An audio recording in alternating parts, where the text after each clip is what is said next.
بسم اللہ الرحمن الرحیم۔ السلام علیکم ورحمۃ اللہ وبرکاتہ۔ سردیوں کا موسم قریب تھا۔ رانی چیونٹی سردیوں سے پہلے تمام کام نمٹانا چاہتی تھی۔ یہ باقی چیونٹیوں کے ساتھ مل کر جلد از جلد اپنے پورے گروہ کے لیے محفوظ گھر تیار کرنا چاہتی تھی، جو اس قدر بڑا ہو کہ تمام چیونٹیاں اس میں آسانی سے رہ سکیں اور سردیوں کے لیے خوراک بھی اکٹھی کی جا سکے۔ تمام چیونٹیاں رانی چیونٹی کی بے حد عزت کرتی تھیں اور اس کا ہر حکم مانتی تھیں، کیونکہ وہ سب بخوبی جانتی تھیں کہ رانی چیونٹی کس طرح ایک اچھی ماں کی طرح ان کا خیال رکھتی ہیں۔ ان کا گروہ مل جل کر جنگل میں رہ رہا تھا۔ یوں تو سبھی جانور چھوٹے بڑے ایک دوسرے کا خیال کرنے والے تھے، لیکن اسی جنگل میں ایک شرارتی ہاتھی بھی رہتا تھا، جسے اپنی طاقت پر بے حد گھمنڈ تھا اور دوسرے جانوروں کو ستانے میں خوب مزہ بھی لیتا تھا۔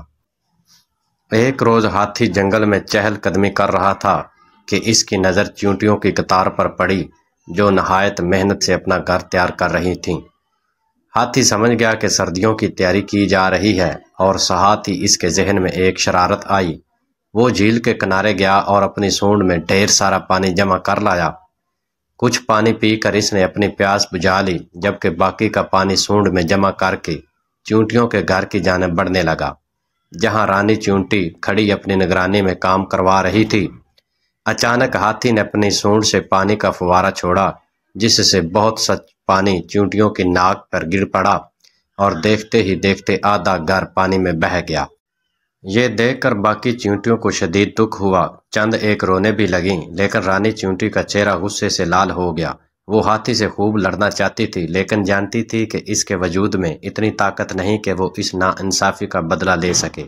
اس لیے اس نے باقی چیونٹیوں کو بھی خاموش رہنے کا کہہ دیا، اور یوں رانی چیونٹی نے اس معاملے کو اللہ تعالیٰ پر چھوڑ دیا۔ ہاتھی بھی اپنی طاقت پر گھمنڈ کرتا اور اپنی شرارت سے محظوظ ہوتا رہا۔ چند روز بعد ہی جنگل میں ایک شکاری آیا، جو چڑیا گھر کے لیے ایک ہاتھی پکڑ کر شہر لے جانا چاہتا تھا۔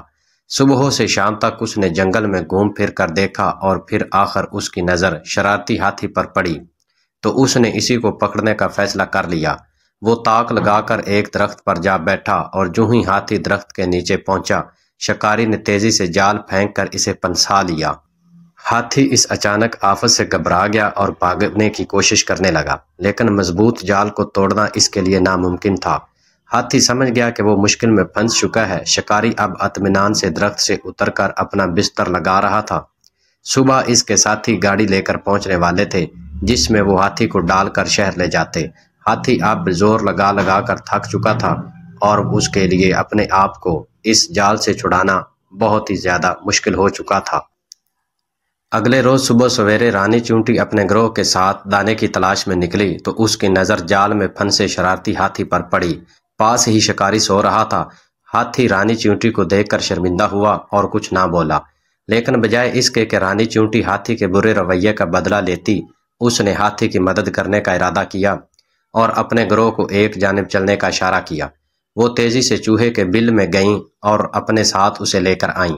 چند ہی لمحوں میں چوہوں نے مل کر ہاتھی کا جال کتر دیا اور شکاری کے جاگنے سے پہلے ہاتھی، چیونٹیاں اور چوہے وہاں سے فرار ہو چکے تھے۔ محفوظ مقام پر پہنچ کر ہاتھی نے رانی چیونٹی کا شکریہ ادا کیا اور اس کے رویے سے معافی مانگی اور کہا کہ میں آئندہ کبھی کو کسی جانور کو نہیں ستاؤں گا اور سبھی کے ساتھ مل جل کر رہوں گا۔